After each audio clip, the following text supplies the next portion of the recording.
Hello guys, तो आप लोग देख सकते हैं अभी ना थोड़ी देर पहले हमने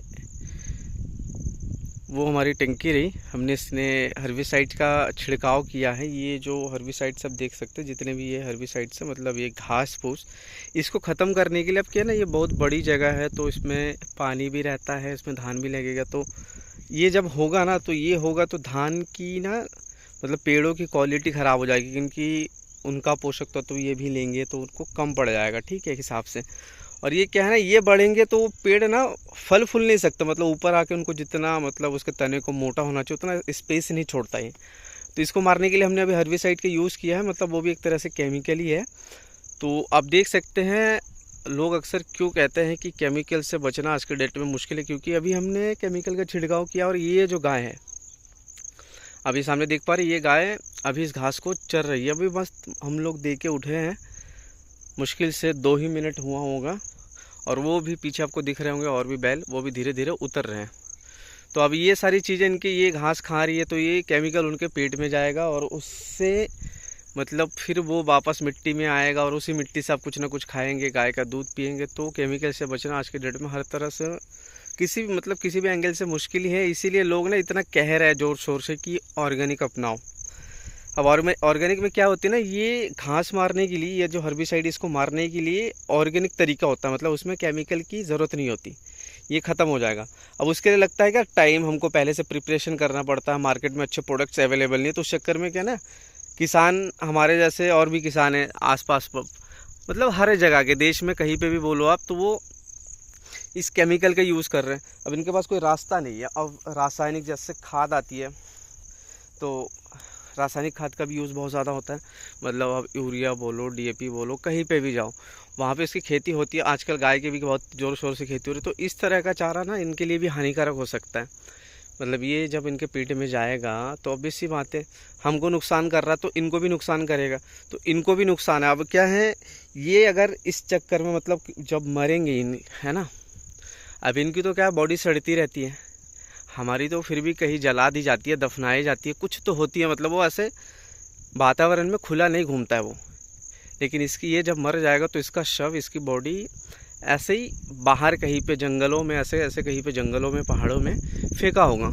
अब वहाँ पे पड़ी पड़ी सड़ रही होगी, तो वो केमिकल वहाँ पे पड़ी पड़ी सड़ेगी, तो वो उसको भी दूसरे लोग आएंगे खाने के लिए, चील, कौवे, है ना, कुत्ते। आजकल तो जंगली जानवर थोड़े कम हो गए दिखना, तो लोग आएंगे तो वो केमिकल ट्रांसफ़र हो रहा, देखो कैसे।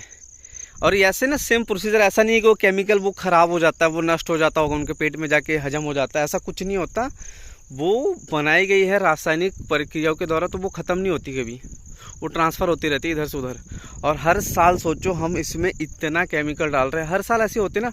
इसके बाद भी हम इसको मारने के लिए जब इसमें रोपा कर देंगे ना, उसके बाद हम लोग ना इसमें फिर मारेंगे, इसमें 2-3 दिन में मारेंगे इसमें, कि घास का जो बीज होता ना, अभी ये तो क्या घास ना ख़त्म हो जाएगा, मतलब इसके बाद फिर जोतेंगे, उसके बाद रोटावेटर मारेंगे तो वो ख़त्म हो जाएगा वो पूरा, ये जो ऊपर ऊपर से दिख रहा है आपको।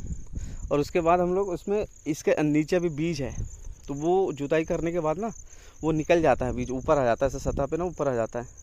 तो उसको हम ना क्या करेंगे, उसको मारने के लिए फिर मारेंगे। ये सारी दवाइयाँ क्या हम लोग पानी रखते नहीं है इसमें स्टोर करके बहुत दिनों तक, ठीक है। ये पानी यहाँ से वहाँ से एग्ज़िट है, वो टंकी रखी ना उसके बाद एग्ज़िट है। अब वहाँ से एग्ज़िट होके ये नीचे वाली ज़मीनों से होते होते वो दूर आपको एक घर शेड दिख रहा होगा ना, दिख रहा है क्या, एक शेड दिख रहा होगा, उसके उस पार नदी है।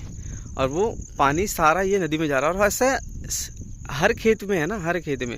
और सिर्फ ये तो हर्बिसाइड होगी, इसके बाद फंगिसाइड्स भी आती है, इंसेक्टिसाइड्स भी आती है, मतलब जो आपका कीड़े मकोड़े होते हैं या पेड़ पौधे में कुछ खराबी आ जाती है, उसका नुकसान होने लगता है, पेड़ छोटा होता है, अच्छे से फलता फूलता नहीं है, या फल झड़ रहे हैं, फूल झड़ रहे हैं, इस कंडीशन की भी अलग अलग दवाइयाँ आती है, वो भी हम यूज़ करते हैं टाइम से, कई बार टाइम से पहले भी यूज़ कर देते हैं कि लग ना जाए ये चीज़ हमको, मतलब आसपास में कहीं पे लगी हो, हमने सुना है कहीं पे लगी है, तो हम लोग क्या करते हैं एडवांसली पहले आके, अब लगे ना लगे, लेकिन क्या है लगेगा। पिछले साल की मैं आपको बात बताऊँ ना, तो पिछले साल ऐसा हुआ था, मेरा खेत जो है ना बीच में है एकदम, मतलब ये चारों साइड से आपको पेड़ दिख रहे होंगे, तो इन सब के बीच में है मेरा। अब सारे ज़मीनों पे ना कीड़े लगे थे, मतलब एक तरह से कीड़ा होता है वो पत्ती को खा जाता है, ठीक है। अब उसको, उसका नाम मेरे को याद नहीं आ रहा, वो पत्ती बीच में खा जा। आपने देखा होगा, मतलब आप खेती करते हो नहीं करते हो, आपने ज़रूर देखा होगा।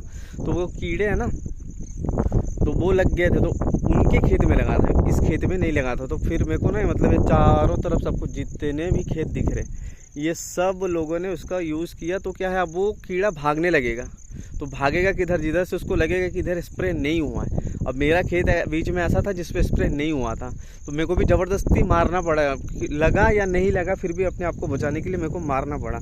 तो ये ना केमिकल्स के कुछ मतलब अभी हो रहे हैं, मतलब कि अभी यूज़ किया बिना रह नहीं सकता। आप जितना भी बोलो मैं ऑर्गेनिक ऑर्गेनिक करूँगा, इसको जब तक हम एक बड़े स्केल में ना ले ले, मतलब एक बहुत बड़ा ना उसको एक आंदोलन टाइप से करना है कि भैया, ये बंदा देखो मोटर चला के निकल गया, ये गया ना, वो दूर आपको दिख रही होंगी और बहुत सारी गायें हैं बहुत, है ना, वहाँ पे गया है, वहाँ पे क्या ना, वहाँ पे रोपा हो चुका है। तो ये गाय ना अभी चर रही है सारे, तो वो चरते चरते उसके बीच में ना उतर जाए, फिर वो फसल पूरी बेकार हो जाएगी।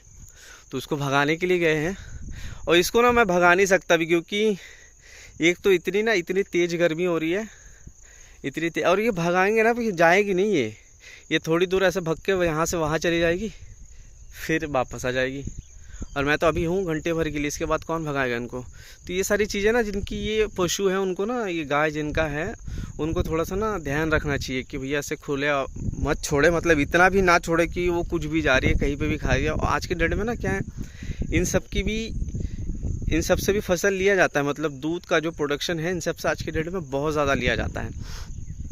हमारे यहाँ पे तो और भी ज़्यादा है। हमारे यहाँ पे दूध का आपको ना, यहाँ पे मतलब आप ऐसे एज ए किसान हो, दूध बेचोगे किसी को तो आपको 30 रुपये 40 रुपये आराम से मिल जाते हैं। लेकिन आप वही दूध मार्केट में ख़रीदने जाओगे तो 60 70 80 रुपये का भी आता है। इसलिए इनको ना कभी ऐसे खुला नहीं छोड़ना चाहिए, इनको बांध के खिलाना सबसे बढ़िया है। ठीक है, तो आप भी इस बात का ध्यान रखें, अगर आपके पास भी ऐसे गाय हैं भैंस है तो उसको ऐसे कहीं पे भी खुला ना छोड़ा। और ऐसे टाइम में जबकि अभी फसल ना चारों तरफ लगने वाली है, तो सब लोग ये चीज़ें ना यूज़ करेंगे, ये नॉर्मली एकदम, मतलब इसके बिना कोई लगाएगा ही नहीं देखो धान को। तो ठीक है दोस्तों, आज के लिए इतना ही, मिलते रहिए। वीडियो अच्छा लगा तो लाइक कीजिए, शेयर कीजिए, कमेंट कीजिए और सब्सक्राइब ज़रूर कर लेना भाई। धन्यवाद।